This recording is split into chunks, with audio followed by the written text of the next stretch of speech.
eu acredito, isso agora é uma fé, eu acredito que a igreja ela está sendo desafiada a pensar um espaço que tenha mais feição, mais cara de praça do que de templo. E isso a gente já vinha conversando já há alguns anos, há mais de 15 anos. E aí, se você for olhar para a humanidade, o mundo empresarial está migrando para um ambiente que tem mais cara de praça do que de prédio, onde convivem mais coisas no mesmo espaço. Quando Jesus, praça no sentido de um espaço onde você pode ter várias expressões que combinam, que como uma praça mesmo. Porque quando Jesus fala que vai reedificar o templo, ele fala ágora, ele diz, eu vou edificar a minha igreja.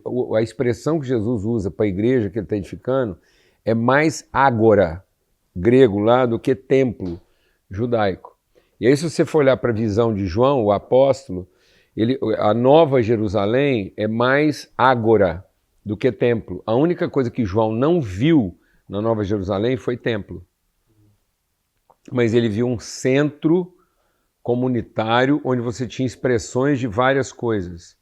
Então, às vezes, a igreja alugar um espaço livre e optar por conduções mais leves, mais transparentes e dinâmicas, fica mais barato do que ela alugar já um prédio pronto. Nós temos feito essa opção no Brasil e está sendo uma descoberta para muita gente. Então, às vezes, você vai para um espaço que não está tão definido já, e hoje nós temos opções construtivas que são rápidas, são leves, são mais transparentes e mais dinâmicas. Então, e você está vendo que o mundo está fazendo isso.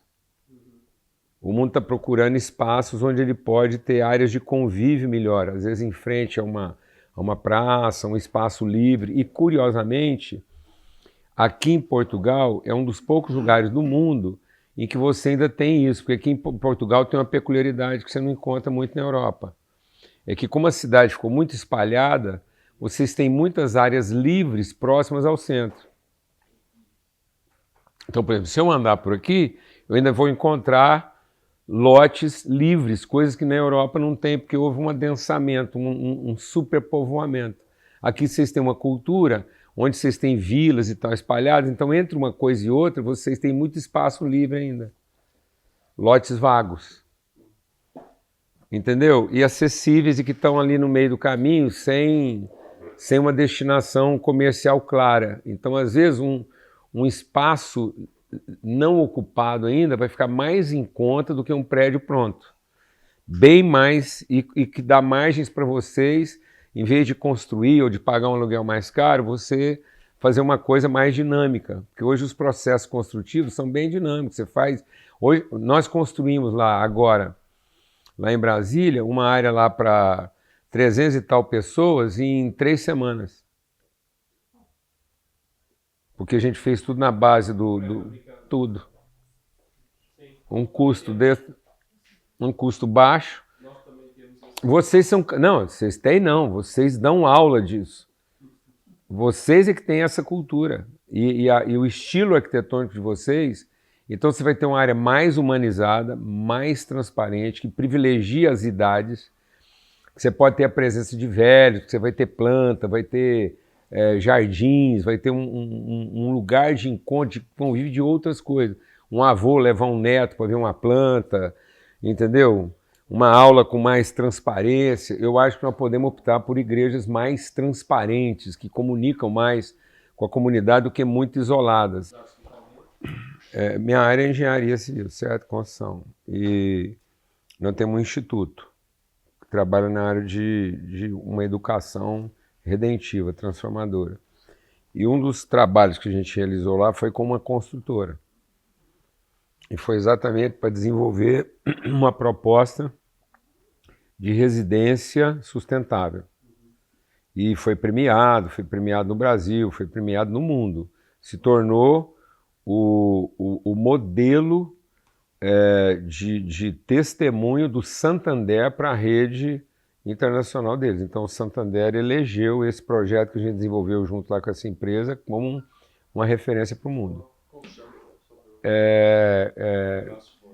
Não, mas o projeto construtivo lá na época foi lá foi Terra Mundi.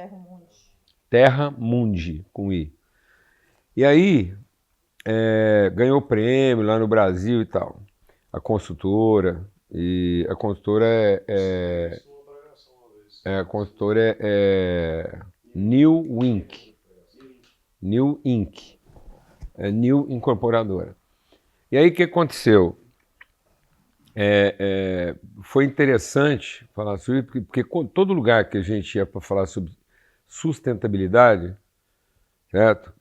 Todo mundo, a hora que você vai falar de sustentabilidade, todo mundo tem a tendência de pensar em meio ambiente, água, floresta. E isso não é sustentabilidade.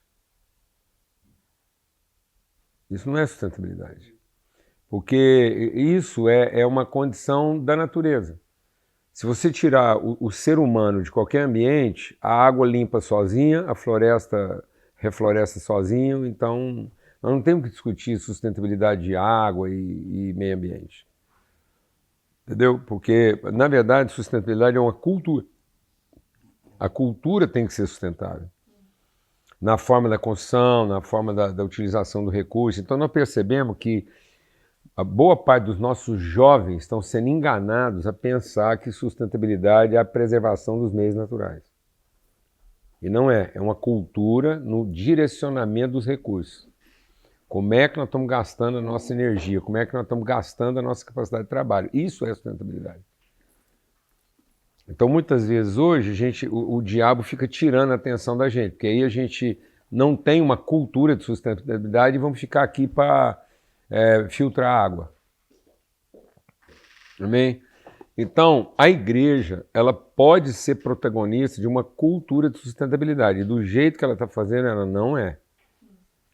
Então, um dos problemas da Idade Média, a Idade Média se tornou a idade da obscuridade por causa do templo. Era o templo que fazia a Idade Média ser tão obscura. Porque para construir um templo na Idade Média levava 100 anos.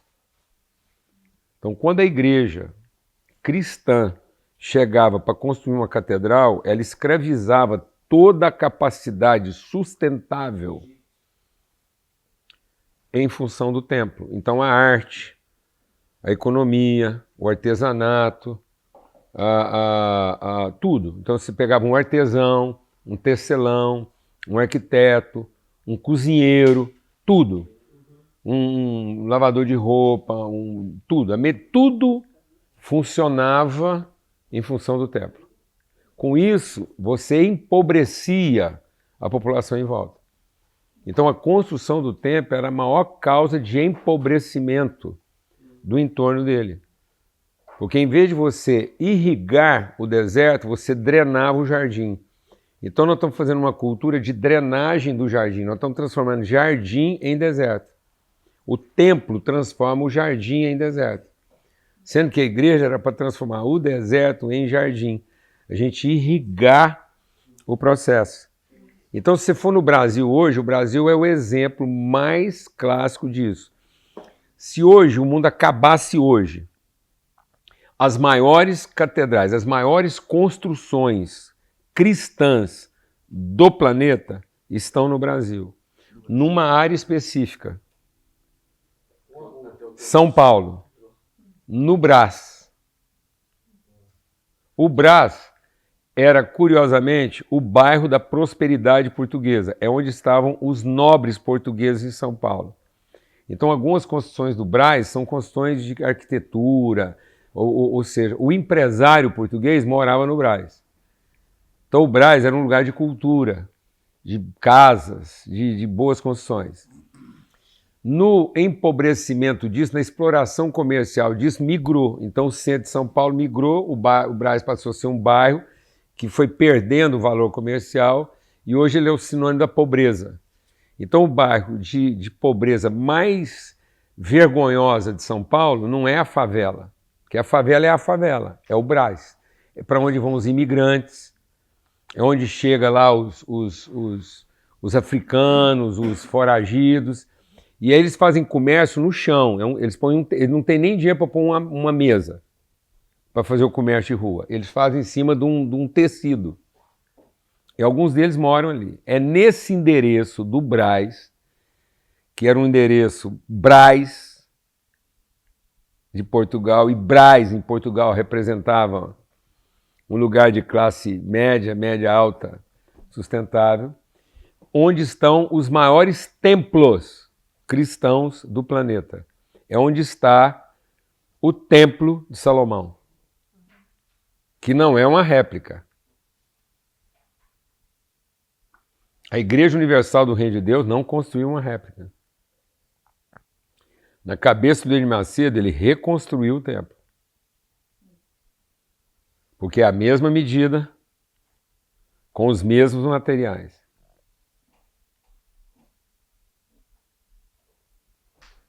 Tem judeu que acredita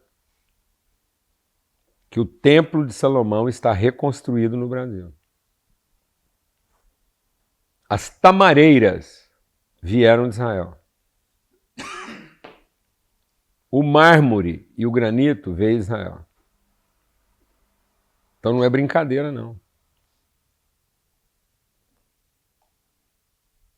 Não existe nenhum lugar do planeta com templos maiores cristãos do que tem no Brás.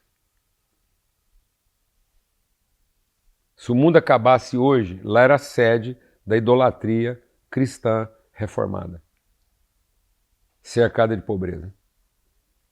Então nós precisamos entender o que nós estamos conversando aqui.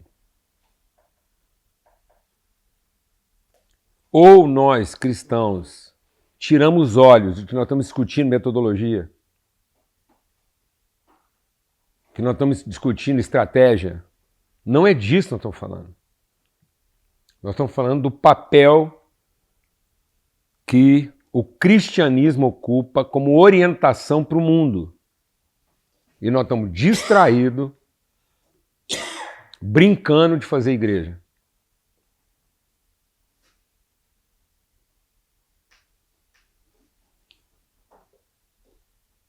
O escândalo já está pronto. Vocês precisam de um escândalo na humanidade hoje? É o Brasil.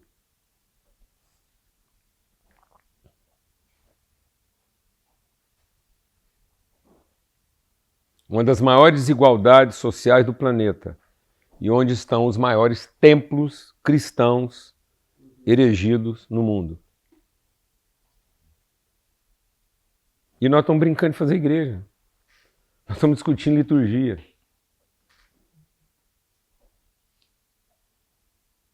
Nós já somos a Idade Média.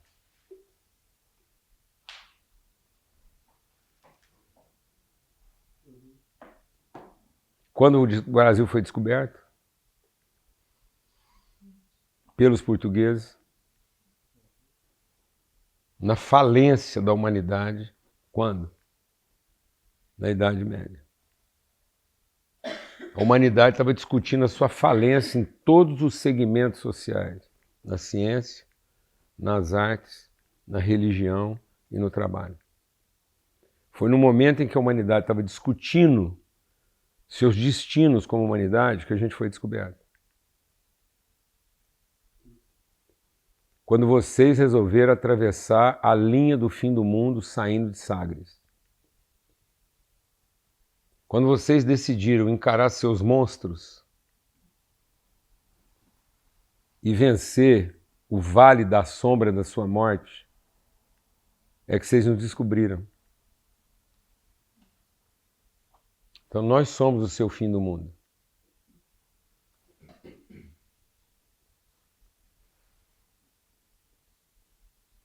Nós somos a encarnação do seu imaginário. E agora, aquilo que era o novo mundo português, a terra de Santa Cruz, a cidade de São Salvador, o lugar para onde Dom Pedro pensava em levar a capital definitivamente, do Império Português, exatamente para ficar protegido dos seus algozes europeus e fazer a capital de lá para cá e não daqui para lá. E ele imaginava fazer essa capital exatamente onde hoje está Brasília. Dom Pedro enviou para lá um cara chamado Couto Magalhães, um português, um capitão da corte, para investigar o centro do Brasil. E esse cara, quando chegou lá no centro do Brasil, depois vocês anotam aí, vocês vão ler sobre Couto Magalhães. E quando Couto Magalhães chegou na região central do Brasil, ele disse assim: encontrei um lugar de profundezas interiores. Desse lugar emergirá um novo ser humano que vai mergulhar as suas interioridades e terá a visão do mundo celeste. Esse lugar será a Terra Prometida, uma nova Jerusalém, banhada por um rio que será como o sal da terra.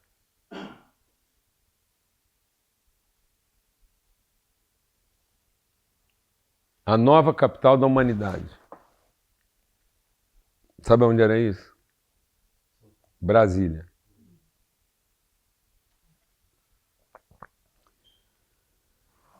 Depois disso, um cara chamado Dom Bosco,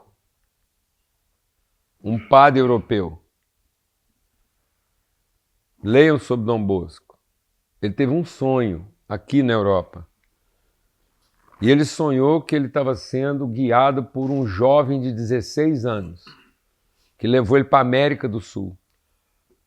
E percorreu de trem a América do Sul, do norte ao sul, do leste ao oeste. E depois parou num ponto central e deu para ele uma coordenada. E falou: nessa coordenada que eu estou te mostrando, nesses lugares montanhosos, vai surgir uma cidade. E ela será banhada por um mar artificial formado de rios. E ela será uma nova Jerusalém. Esse endereço, coincidentemente, do Dom Bosco, do Dom Pedro, era Brasília. Eu estou dizendo isso porque é o seguinte: a nossa história ou se torna para nós uma história redentiva, ou a gente entende o nosso papel redentivo como teologia redentiva, ou nós vamos continuar sendo cauda e não cabeça. Nós não estamos aqui para responder às necessidades. Nós estamos aqui para profetizar o que está à frente e não para fazer bem feito o que já veio atrás. E eu acredito piamente que Portugal, Brasil, tem um papel profético nisso. Como a Inglaterra e Portugal é o povo, essa aliança, que é a mais antiga aliança da história da humanidade. Com quem que o João está sentado hoje? Com quem que o João está sentado hoje? Do que nós estamos falando aqui? O João está sentado hoje com o quê? Com um grupo de pastores o quê? Britânicos. Batizados de quê? Como é que eles se autodenominaram? Novas Fronteiras. Então eu tenho Casa da Cidade, reunida com Novas Fronteiras, representando a aliança mais antiga da história. E tudo isso testemunhado por quem? Por brasileiros. O que Reino Unido e Portugal têm em comum? A América, o Brasil e a Ásia, o Japão. Amém? Alcançados ao mesmo tempo. A América, o Brasil, 1500. E quando os jesuítas foram para o Japão? 1500. O que culminava isso? Novas fronteiras. A Europa se libertando das suas trevas, entendendo o seu papel para quê? Para a humanidade, para aquilo que era o seu desconhecido. Então, ou a gente entende isso de maneira intencional e objetiva, ou sem perceber, nós estamos ficando distraídos com as nossas atividades.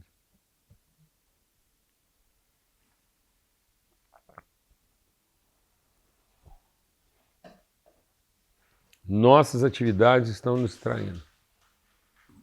O que nós estamos discutindo aqui há mais de 20 anos é uma coisa com muito maior relevância em termos do que pode ser redentivo para outras culturas. Eu conversei isso com a Ana.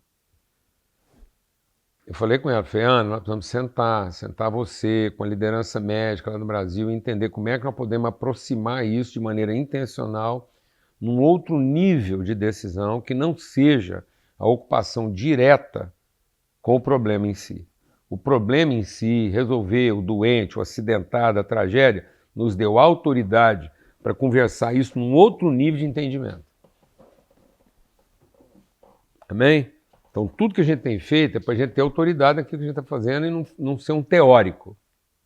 Mas não é a vocação em si. A vocação em si é o tipo de gente que a gente forma a partir dessa percepção. Que tipo de gente essa relação vai produzir? De que maneira isso vai afetar as próximas gerações? Então a Aninha não está aqui para aprender o ofício. Ela está aqui para ser iluminada numa outra percepção de mundo para entender a vocação profética dela e não a sua atividade. Porque quando a gente vai à exaustão da atividade, você matou quem? O profeta. E nós estamos matando os profetas. Amém? Para que seu filho está lá na Holanda te custando tanto?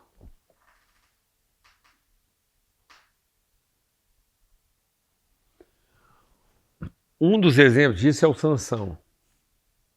Sansão invocou com uma moça. Como pode acontecer com o Vitinho. Apaixonar pela mulher errada.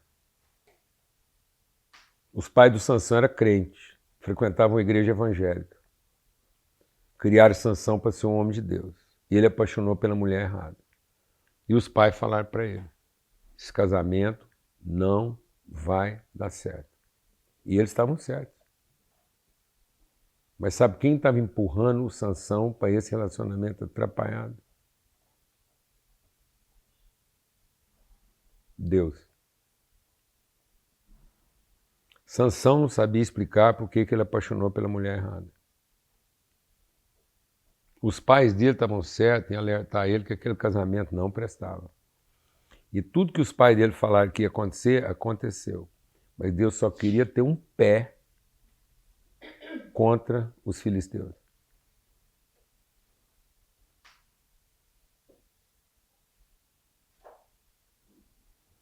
Amém, mano?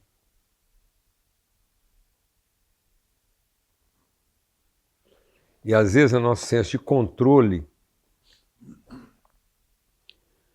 a nossa percepção de certo ou errado, não está abrindo os nossos olhos para uma coisa muito maior. Deus queria Sansão envolvido com os filisteus. Se você perguntasse para o Sansão, ele não ia saber explicar. Se perguntasse para os pais dele se tinha razão de estar preocupado, tinha. Tudo que eles avisaram acontecer, aconteceu. Mas havia uma vontade o quê? Soberana. O eterno estava no controle da vida de Sansão. Ele cumpriu um papel o quê? Redentivo.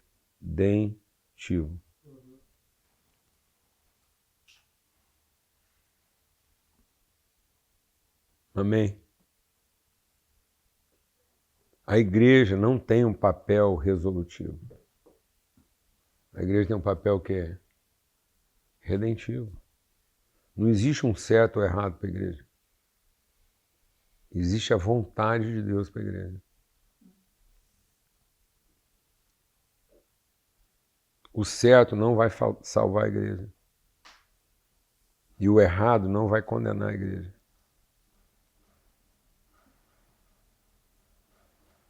A igreja não é vítima dos seus errados, nem tampouco o resultado dos seus certos. A igreja é a igreja.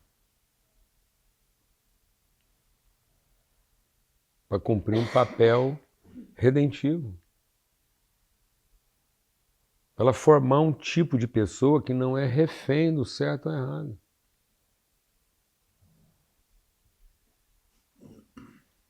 É uma pessoa que assume a sua responsabilidade.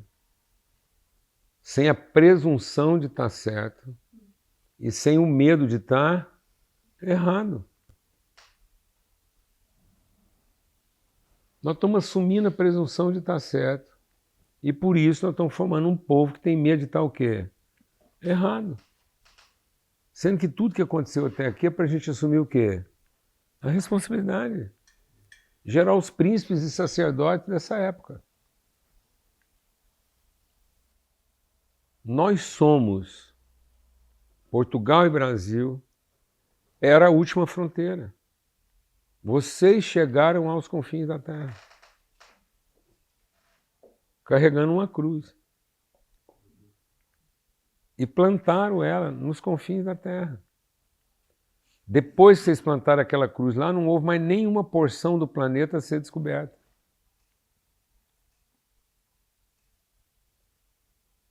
Vocês não fizeram o próximo descobrimento. Vocês fizeram o quê? O último.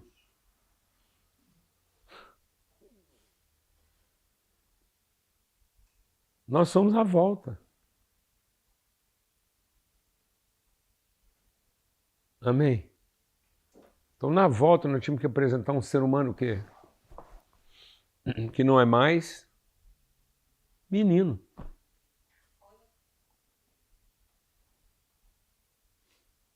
E o menino está sempre pensando o quê? No serviço. Para ter o quê? O problema resolvido.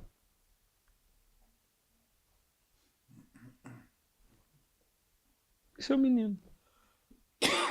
O menino é o filho da mãe. Quem nada é diferente do quê? Do servo, que veio à igreja como o quê? Diana. Quem era Diana? Quem era Diana? Uma mulher necessária. Que não tinha corpo, tinha o quê? Peito. O que a igreja está virando?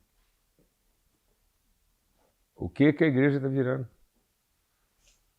Peito. Nós estamos virando peito para um punhado de gente que está precisando mamar. Nós estamos achando que o problema é a fome. É a falta de roupa. É a doença.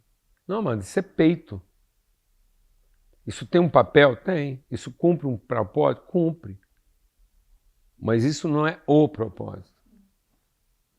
Senão não vamos ser a igreja de Diana. Sabe onde Maria foi instalada como corredentora com Cristo? Sabe onde é que Maria ganhou o status de divindade? Na única vez que o concílio da igreja romana reuniu fora de Roma. E sabe onde foi esse concílio? A única vez que Roma buscou revelação fora de Roma. Foi em Éfeso. Sabe quem morava lá? Maria. E sabe quem era a deusa de Éfeso? Diana.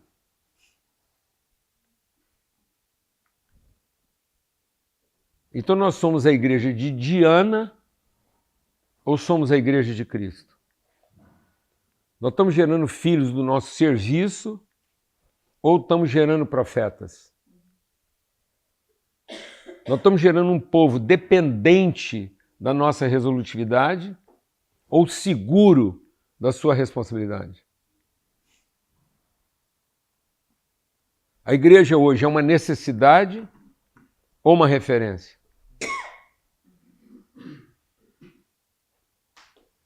Nós somos a principal necessidade da cidade Amém? Ou somos a sua principal referência? Num sentido, eu vou falar isso agora porque veio ao meu coração com profundo respeito porque é com esse respeito que eu estou aqui. Talvez a mudança desse prédio é para a Casa da Cidade assumir definitivamente a condição de ser casa de pai e não casa de mãe.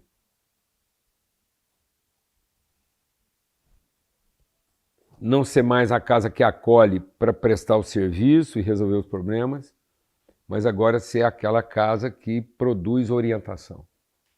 Talvez por isso ela vai precisar de mais transparência, ela vai precisar de mais mobilidade, ela vai ter que ter uma estrutura, inclusive, mais dinâmica de entrada e saída. Isso talvez vai ser traduzido até na sua forma arquitetônica.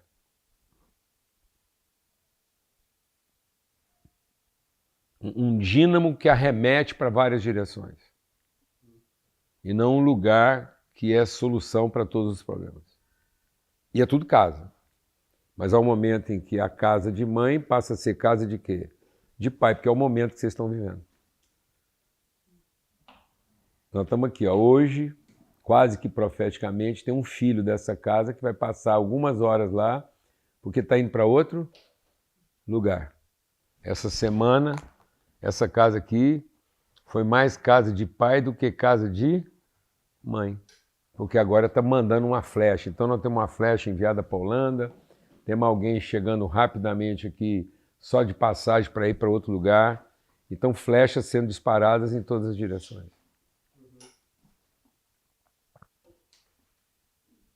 Então vocês vão precisar de visibilidade.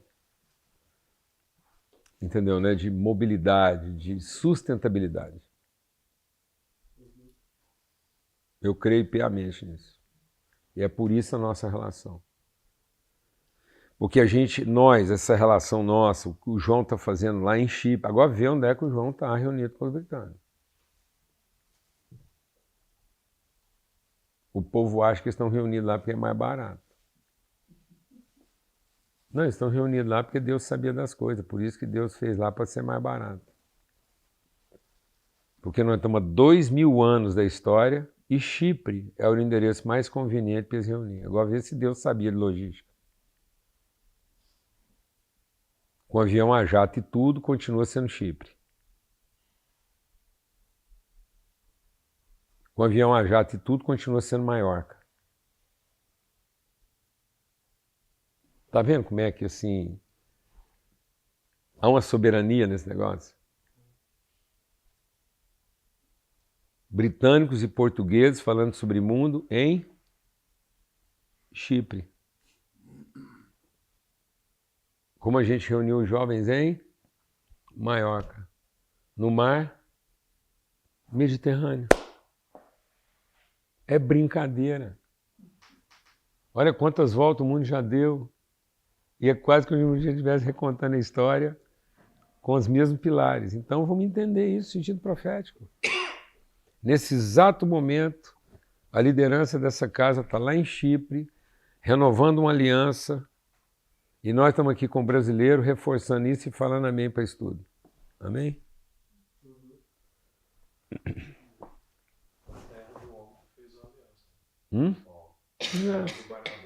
Tá vendo?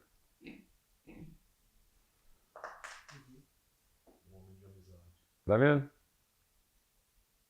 Natural de Chipre.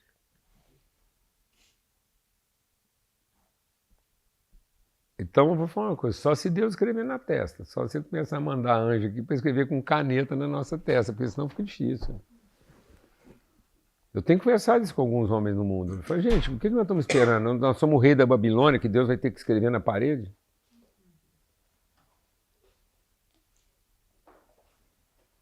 Porque se Deus escrever na parede, então nós estamos sob juízo. Porque nós não escutamos ele falando no nosso coração. Nós ainda estamos achando que o assunto aqui é fazer uma torre que alcance o céu, que é Babilônia. Então, se Deus tiver que escrever na parede, é porque nós viramos Babilônia. Então, antes que ele escreva na parede, vamos ouvir com mais sutileza o que é o nosso assunto. Exato, exato. depois que é passado o prazo e nós estamos a ver tudo que estamos a ver por aqui agora. Né? Exatamente. Uma boa oportunidade agora também, vendo o João e mais um, como a gente gostaria, de ver o que foi feito em Brasília agora. Isso. Então, ver o que foi feito em Florianópolis e inspirar, não precisa ser igual, mas é uma inspiração.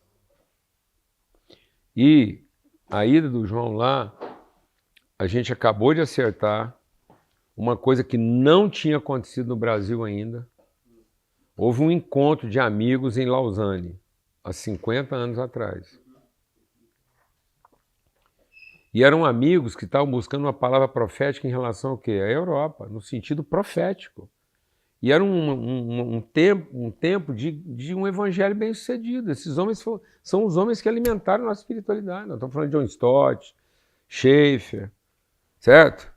Então, eles alimentaram. E eles se reuniram como amigos, buscando uma direção o quê? Profética. E onde foi que eles puseram o dedo em Lausanne? Quando eles se reuniram em Lausanne, onde eles puseram o dedo? Na América do Sul. Foi lá que eles entenderam que poderia haver, a partir daquele contexto, uma materialização de um evangelho redentivo, integral, um pacto. Entendeu? Isso está completando o quê? 50 anos, é um jubileu. O ano que vem vai ser o jubileu disso. E sabe qual é a resposta prática que nós tivemos no Brasil lá? Até hoje? Nenhuma.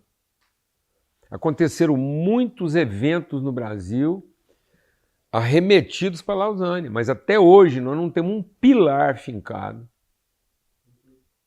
como resposta efetiva disso.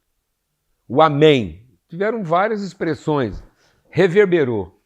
E pela graça de Deus, dia 2 de dezembro agora, nós vamos ter o encontro Lausanne, Brasil, para celebrar uma mesa de amigos em resposta efetiva a isso, a partir de uma liderança jovem, o que é mais importante. E quem está liderando isso lá é a gente, com base em tudo isso que a gente tem vivido aí nos últimos 30 anos. Foi essa vivência com Portugal, com o Reino Unido, que nos deu substância, autoridade, conhecimento para conversar com o europeu igual, sentar com ele na mesa e conversar igual, sem conversar agachado. E foi por conta disso que a gente ganhou o amém deles para ter, graças a Deus, agora. Então, no apagar da luz de 2003, para a gente entrar o jubileu 2024, com um pilar efetivamente fincado lá em amém, aquilo que esses homens representaram. E o que era Lausanne? Era a resposta amém dos reformadores. E o que eram os reformadores? Era a resposta amém dos apóstolos. A reforma, só depois que eu morei na Europa que eu entendi a reforma, porque a gente ouve a história da reforma a partir das denominações. E aí você não entende a reforma. A reforma era porque havia uma igreja na Europa, antes dela ser romana. Antes da igreja ser romana, havia uma igreja dos apóstolos, discípulos de João. São Patrick é alguém antes, ele está lá, ele foi alcançado por discípulos de João em Lyon, o evangelho se espalhou.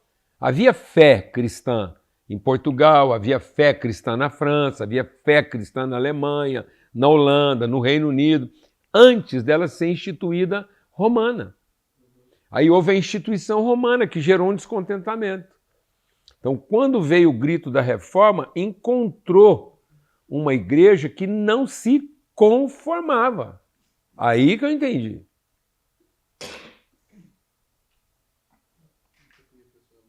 Os reformadores encontraram o eco de um povo que não se conformava com a tirania romana. Então a reforma não foi contra o catolicismo. E a gente acabou usando a reforma para dizer que não é católico, sendo que a reforma era para ser católico. Porque a incongruência, se é católico, não pode ser romano. Se é romano, não é católico, então nós não queremos uma igreja que tenha sede. Ela tem que ser católica. E quem foi o povo que devolveu a catolicidade da igreja? A Europa, porque é multicultural.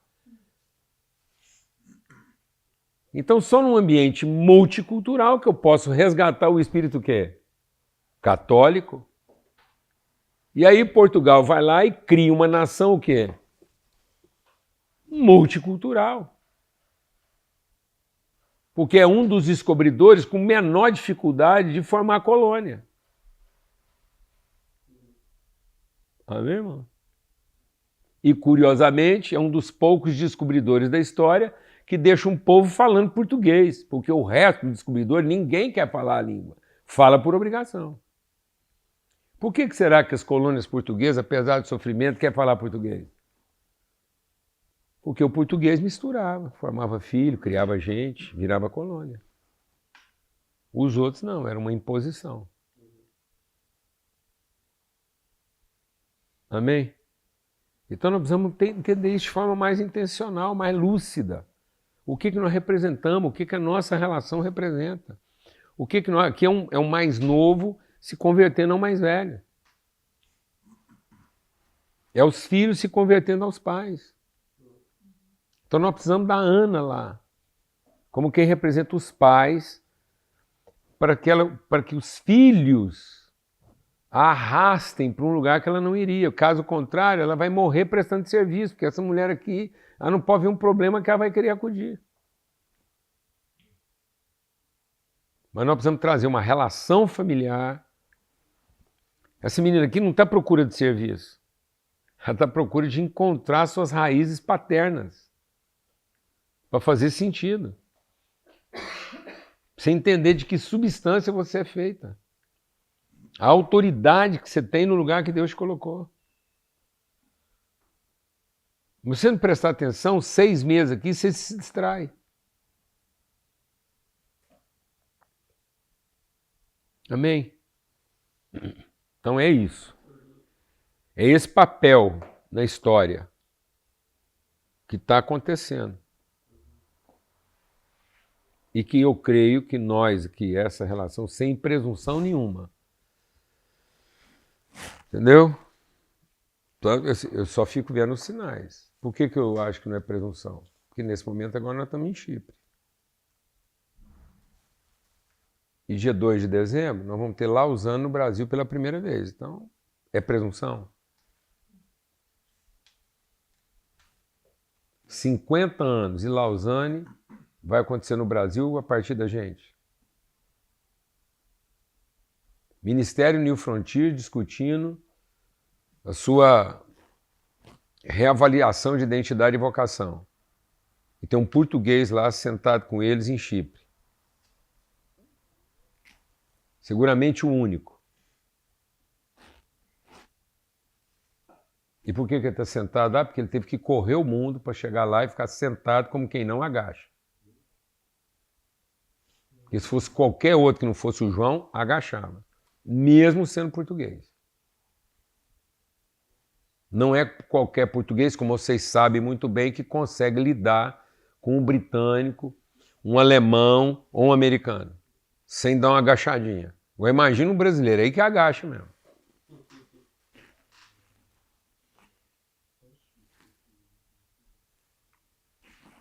E fazer isso sem orgulho, sem ressentimento, com toda a sensibilidade, sem ter que se reafirmar. Agora, é ou não é uma quinta-feira histórica? Esse cara podia estar vindo aqui visitar vocês para vender o prédio de vocês qualquer outro dia, graças a Deus que ele veio hoje.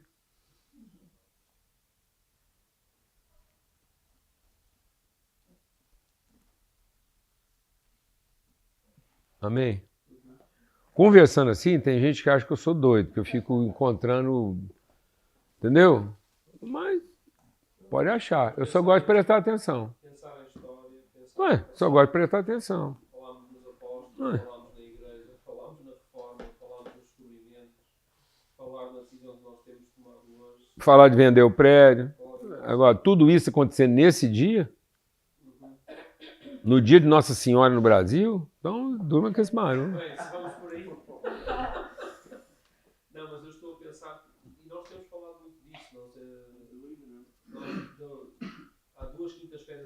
Que curiosamente é o dia da criança. Né?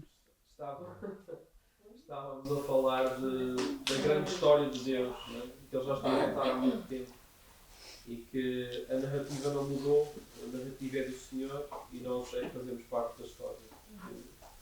E realmente há alguma coisa a acontecer e nós insistimos em fazer de outra maneira. Andamos aqui 2000 anos de história de igreja e o Senhor não mudou a intenção dele para a sua família, para a sua igreja, para a sua comunidade. E de que forma é que nós hoje interpretamos aquilo que o Senhor já está a falar desde sempre. Tem muito a ver também com saber ouvir a história e aprender com ela para melhor representarmos o reino. E é isso. Eu acho que até um edifício pode fazer. Afinal de contas, o hospedeiro de Paulo para a Europa era natural de onde? De Chipre.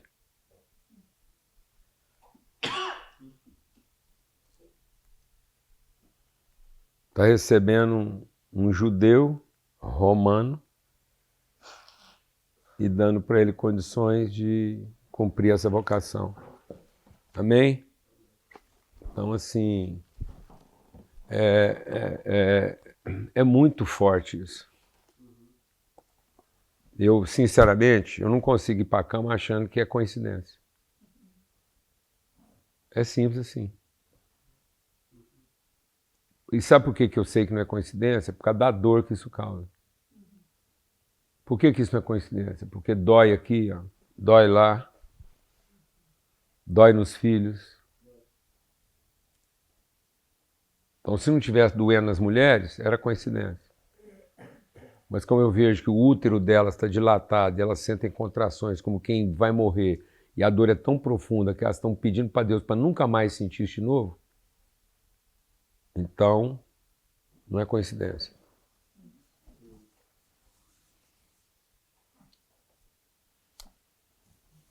Talvez não seja coincidência também vocês estarem cá nesta hora. Claro. E com dores. Sabe hoje a hora que eu tomei café lá na padaria, comendo pão de Deus lá? É porque eu estava me alegrando. Sabe que dia que a passagem da Lana foi comprada? No sábado. Para a gente viajar na segunda. Mas não foi uma passagem de EasyJet, não. Lisboa a terceira, não. É Brasil, Japão. Escócia. Japão. A Lana não tinha passagem dela Brasil, Europa, Japão. E para estar aqui nós paramos primeiro na Escócia, na terra do Calais, certo? Eu aterrisei na Escócia para ver, por um único motivo, eu gastei um dinheiro gigante para o nosso orçamento, para estar na Escócia um dia, para estar lá no dia que pela primeira vez na história da Escócia, um brasileiro ia dirigir uma devocional no parlamento escocês.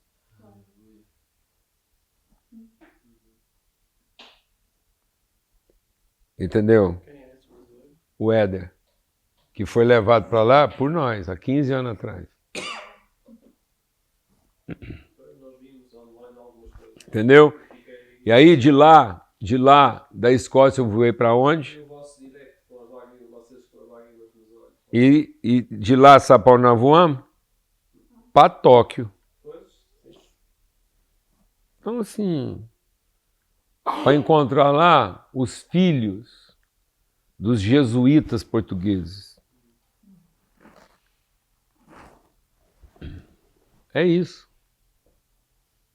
É quase como se a gente estivesse fazendo a história ao contrário aqui, para passar aqui. Amém?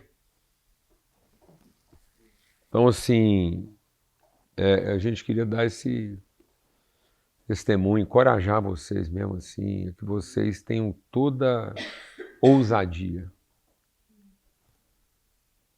Que isso console as mulheres de vocês. Que a Isabel seja consolada, a Iana seja consolada, a Lana seja consolada, a Ana seja consolada, inclusive da sua viuvez. né, como eu honro a vida do falecido esposo da Lana. Tudo isso aqui redime, inclusive, a história dele. Não há infortúnios. Não há histórias mal contadas. Pode ter história mal lida, mas não mal contada. Amém? A fidelidade de Deus trouxe a gente até aqui. Para cumprir um propósito. Amém. Benção.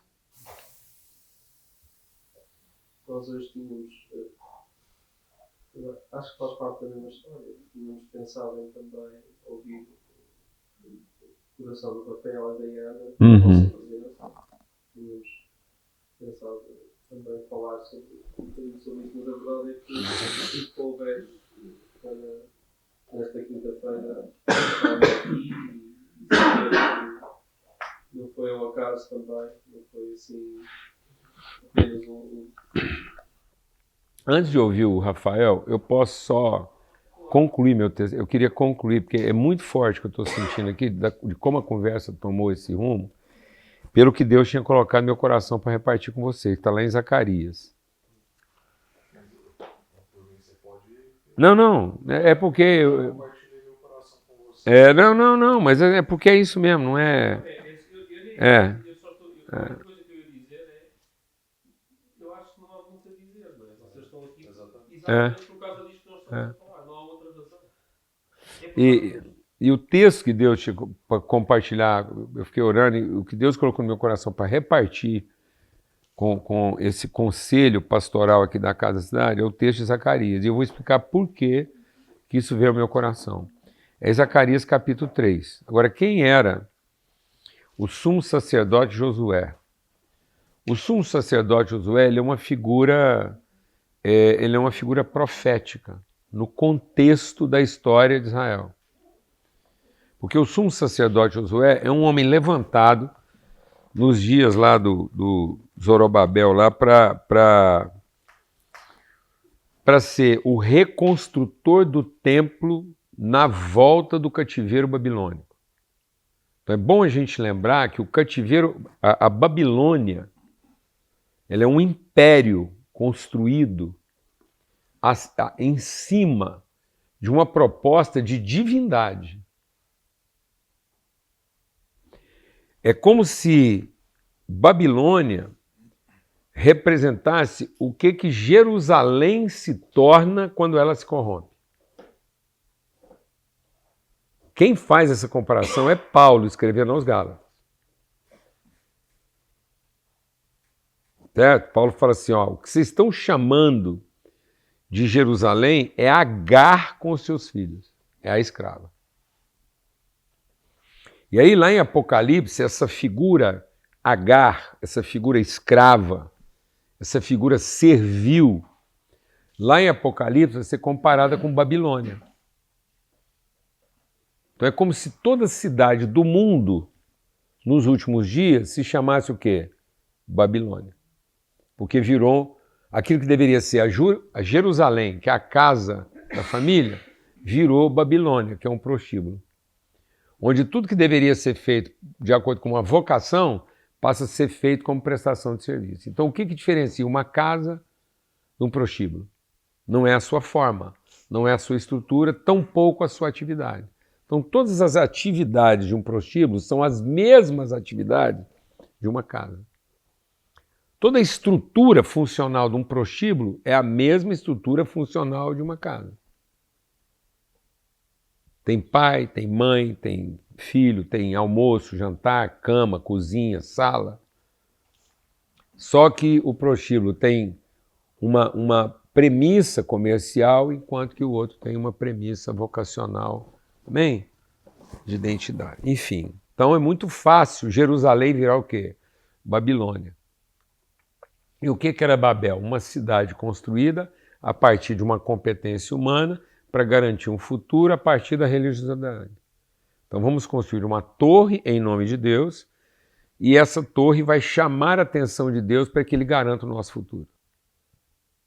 Então é uma espiritualidade voltada voltada para a devoção, é uma espiritualidade marcada pela devoção para evocar de Deus o mérito de um futuro garantido.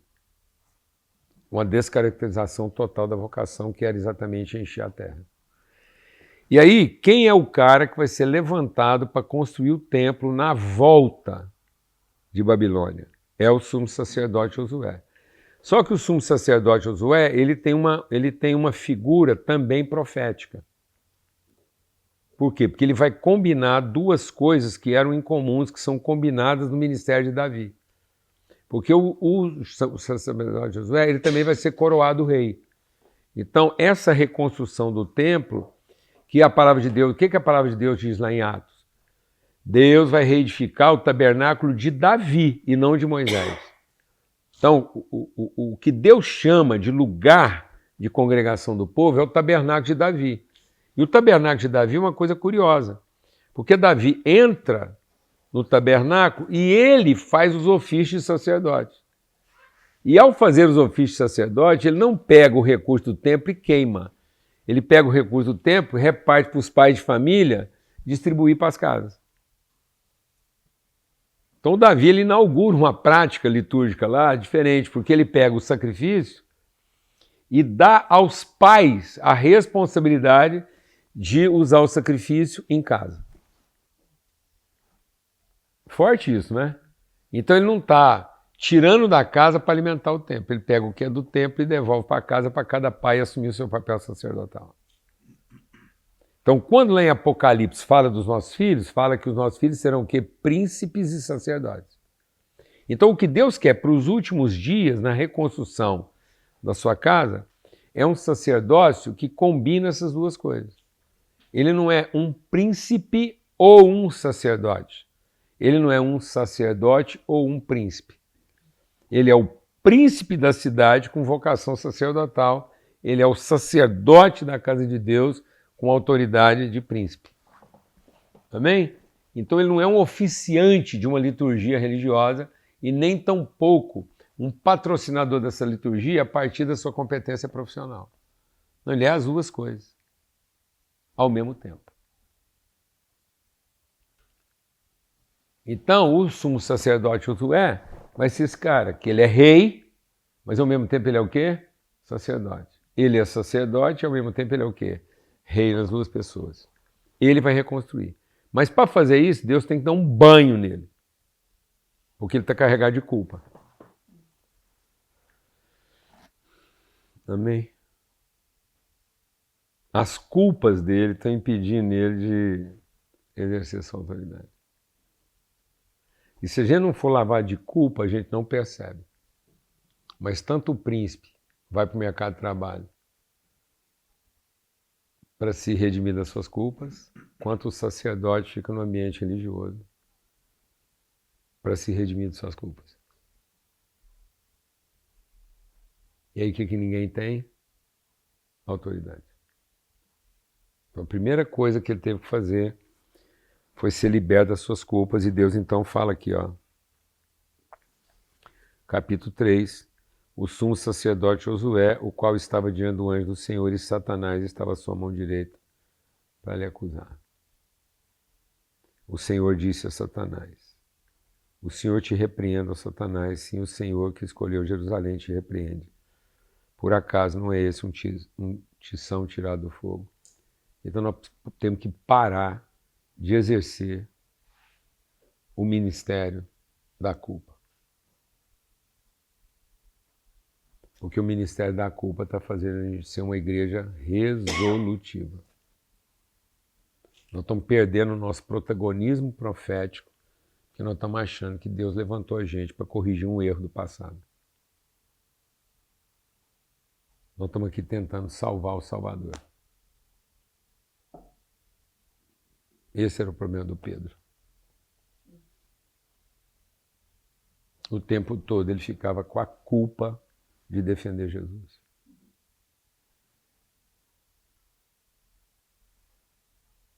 Amém? A gente tem a culpa de defender os filhos, a gente tem a culpa de defender a igreja, a gente tem a culpa de não cometer o próximo erro, a gente tem a culpa de ter que dar certo, a gente tem a culpa de ter que pagar a conta, A gente tem a culpa de escolher o mais barato. Isso é culpa.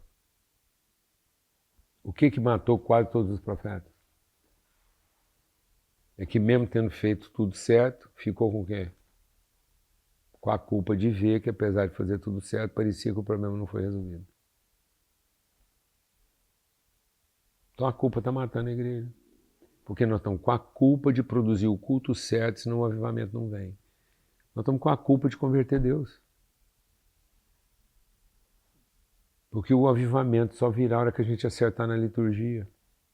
Então nós estamos aqui tentando salvar quem? O Salvador. Parece que as coisas vão acontecer só depois que a gente acertar. Ou não? Qual o seu maior drama, Ninho?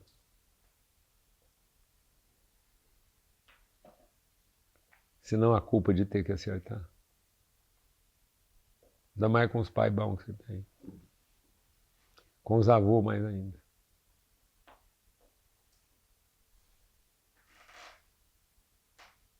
Amém. O que teve que fazer com Josué? Remover a sua culpa. Mas isso não era suficiente. Deus falou, eu tirei a sua culpa. Agora eu vou fazer o seguinte. Eu vou colocar uma pedra na sua frente e vou esculpir a sua imagem. Perfeito. Para que você nunca mais viva do seu ideal. Eu vou te dar uma referência de quem você já é. Para você parar de trabalhar pelo que você gostaria de ser. Então nós não temos a culpa de não estar sendo e nem a culpa de ter que ser. Amém? Nós não temos a culpa de não ter sido. Amém, meus irmãos? Nós não temos a culpa de não ter sido. E nem tampouco a ansiedade de ter que ser. Porque ele removeu a sujeira daquilo que poderia ser a culpa de não ter sido. E agora ele está esculpindo diante da casa da cidade. Dizendo assim, é isso que vocês são. Para que ninguém mais viva daquilo que gostaria de ser. Ou daquilo que a gente acha que tem que ser. Então nós vamos buscar de Deus a revelação da igreja que nós somos. E viver de acordo com isso. E não ficar aqui trabalhando a exaustão para se tornar a igreja que a gente gostaria de ser. Então nós vamos ter agenda para conversar a igreja que nós somos. A última coisa que nós vamos falar é de quanto isso vai custar. Quanto tempo isso vai levar.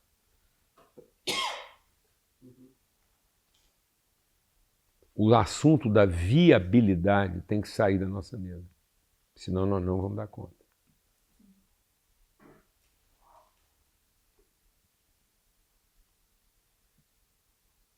Porque quem converte dinheiro é empregado e patrão.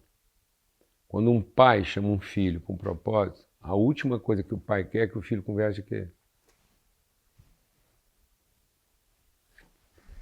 De quê? Dinheiro. Amém.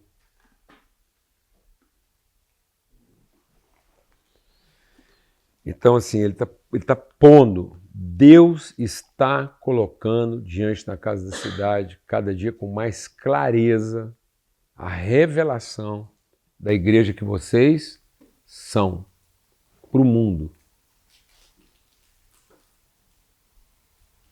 Vocês nos ajudam a ser a igreja que nós somos e nós ajudamos vocês a ser a igreja que vocês são. Mas nós não estamos aqui para ajudar um ao outro a se tornar a igreja que a gente gostaria de ser. Eu venho aqui para ser a igreja que nós somos, vocês vão lá para ser a igreja que vocês são. E é quase como se a gente fosse uma pedra esculpida na frente um do outro. A gente não esquecer da igreja que a gente é. Eu não venho aqui para dar opinião da igreja que vocês podem ser.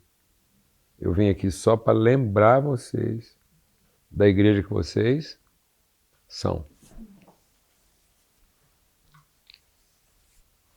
Porque foi isso que ele fez com os meus servos. Ele falou, vou pôr uma imagem esculpida diante de você.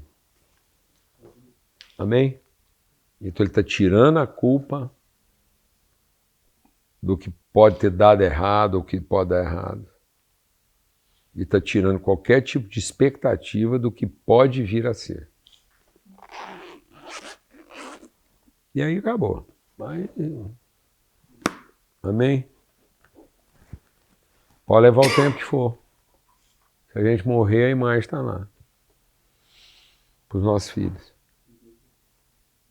Porque eles viram a gente dando a vida para uma coisa certa. E não sofrendo por causa de uma coisa incerta. Então, se ele morrer no meio do caminho, vamos deixar a paninha aqui. A referência de uma coisa o quê? Certo. O que nós vamos deixar para a Aurora? A referência de uma coisa o quê? Certo. A Aurora não vai ter que viver com vocês, conviver com vocês, o sofrimento de uma coisa incerta. Você não está sofrendo aqui, Ana, por uma coisa incerta. Se você tiver que sofrer na frente dos seus filhos, você está sofrendo por uma coisa certa. Você está sofrendo a dor da sua certeza e não a dor da sua dúvida.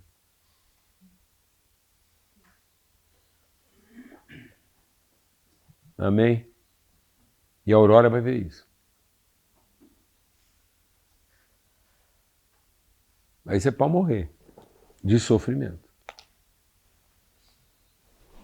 É isso que eu queria repartir com vocês. Então, eu estou assim impactado eu mesmo, porque como isso era o que estava no meu coração, eu chego aqui, o assunto vai para esse lado, então eu falei, não é possível. Né? Então, assim, amém? Amém. Era isso. Então foi só uma testificação. Acho que era tudo que nós precisávamos. Amém.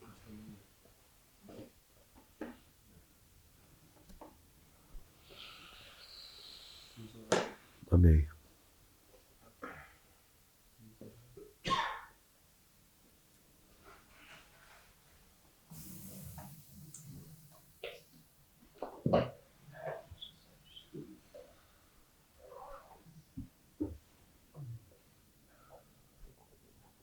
Apesar da nossa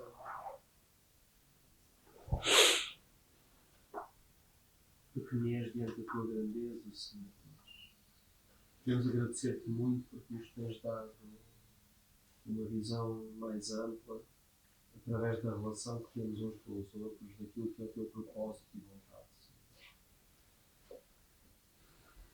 E sentimos, Senhor, tão incomodados, Deus, porque quanto mais vemos, mais entendemos, Senhor, a direção e somos confrontados, Senhor, com coisas que temos vivido, fruto de uma história, mas que devemos redimir tudo isso para ir ao encontro daquilo que é a cultura, a imagem que tu já estabeleceste, Senhor. Agradecemos-te muito porque na jornada, Senhor, o passo seguinte, Senhor, não é alguma coisa que é somente fruto do nosso desejo, mas é uma vontade muito superior. E tu revelas isso de tantas maneiras como hoje nós estamos a experimentar. Com a visita do avaliador, com a ausência do João, com a presença do Paulo, com a vivência, Senhor, deste ano do Rafael e da Iana connosco, com o aniversário, com a celebração dos 25 anos, com tanta gente a querer e a decidir ser batizada, com tudo isto, Senhor, que está preparado diante de nós, mas que sabemos que, uma vez mais, Amém. não vemos tudo, mas aquilo que nos tens permitido Aleluia. é suficiente para nós pedirmos mais fé, para darmos os passos. Amém. Ousadia, em nome de Jesus. E, Senhor, por muito que nos cause que abala a nossa estrutura humana, também confirma no nosso espírito tudo o que ainda não vimos, os contratos, as casas, os edifícios, os lugares, os terrenos, quem estará, onde estaremos, isso tudo também, isto que nós estamos a experimentar agora neste momento, traz paz ao nosso coração, que nós não conseguimos explicar. Não foi alguma coisa produzida por mão humana, mas que o teu Espírito está a trazer para nós. Amém. Ajuda-nos, Deus, como ainda ontem falávamos e hoje confirmávamos, a não matarmos os nossos profetas, a não estarmos completamente envolvidos no serviço, na escravidão, mas a sermos aqueles, Senhor, que encorajam e animam a tua igreja, a parte da tua igreja que aqui se reúne, a serem escuta o teu coração e tu partilhas, Senhor. Agradeço-te muito pela vida de cada um. Peço, Senhor, que continues a conduzir cada um de nós e a preparar tudo, porque nós queremos ir ao encontro da tua história, Senhor. Queremos, Senhor, Amém. ver mais Jesus revelado, a vida dos Cristos, dos filhos, daqueles que dizem amor ao teu Deus. Então, continua a desafiar cada um de nós. Muito obrigado. Olá. Senhor, eu quero te dar graças pela vida do Paulo Júnior, da Ana, aqui agora. Agradecer pela história deles, pela paciência deles. Eu acho que eu nem posso imaginar quão angustiante deve ser para um coração que vê as coisas, às vezes, antes das outras pessoas, e tenta mostrar, e tanta gente, às vezes, não vê. Obrigado pela paciência, Amém. pela insistência. Obrigado a Deus por poder aqui, hoje, eu, de outra geração, praticamente a idade do Paulo Júnior, poder desfrutar, Deus, dessa história, poder desfrutar de um pedacinho daquela casa que foi vendida há 30 anos atrás. E ela ainda está, esse jardim ainda está nascendo flor. A semente que foi plantada aqui ainda está dando fruto. Nós queremos te louvar por isso. Quero também, na autoridade que o Senhor nos reveste, ó Deus, como uma nova geração, como filhos do Senhor, ó Deus, clamar pela vida do Júnior e da Lana e guardá-los, ó Deus, de toda amargura, de todo ceticismo, ó Deus, que o fato, às vezes, de ter a visão e nem sempre ser compreendido, não os leve, ó Deus, para um lugar de amargura, de ressentimento, Amém. de ceticismo, ó Deus, que o Senhor possa continuar dando alegria de viver. Aleluia. Era isso que ontem nós falamos aqui sobre a vida do apóstolo João. Quando a gente vê as cartas dele, a gente não vê esse sentimento. Nós não vemos amargura, não vemos ceticismo, pelo contrário. Paulo fala que se alegra em ver os filhos andando no caminho da verdade. Que essa seja a alegria de Paulo Júnior e da Ana. Amém. Em nome de Jesus. Aleluia. Ó Deus, o Paulo João ali tendo sido queimado, ou tendo sido retalhado por gente da igreja que talvez ele plantou, ou que ele era apóstolo. E ele ainda conseguia ter graça, conseguia, Deus, ter ternura, conseguia ter afeto. Seja assim na vida do João e da Ana. Que as decepções, que os atrasos, que as confusões, que as más interpretações não roubem deles, ó Deus, a alegria, a fé e a esperança. Amém. Em nome de Cristo Jesus. Em nome de Jesus. Aleluia. Amém. Clamar, Senhor, pela vida do João nesse momento, agora lá em Chipre. Declarar a autoridade profética, a revelação, que no abrir da boca do João ali, o Senhor a encha com palavra de sabedoria, de autoridade. O Senhor o levou ali para ser rumo, para ser prumo, para ser direção. Em nome de Cristo Jesus, o Senhor, nós nos alegramos, ó Pai, por esse sinal, por essa testificação. Clamamos por todas as pessoas reunidas ali agora naquele lugar. E que, conforme diz a Tua palavra, haja revelação mesmo, a revelação do Senhor no conselho. no conselho, ó Pai, que eles possam sair daquele lugar lá plenos de direção, orientação, ó Deus, para a igreja do Senhor nos confins da terra, que aquele encontro ali possa ter uma reverberação no mundo espiritual sobre todo o conflito que está acontecendo hoje lá em Israel e Palestina, Senhor. O cenário, nós estamos nos encontrando aqui dentro de uma cena mundial sem precedentes, ó Deus. Então que a gente possa ter profunda consciência profética daquilo que o Senhor nos levantou para si. Em nome de Cristo Jesus, o Senhor, pelo sangue do Cordeiro, ó Pai. Amém.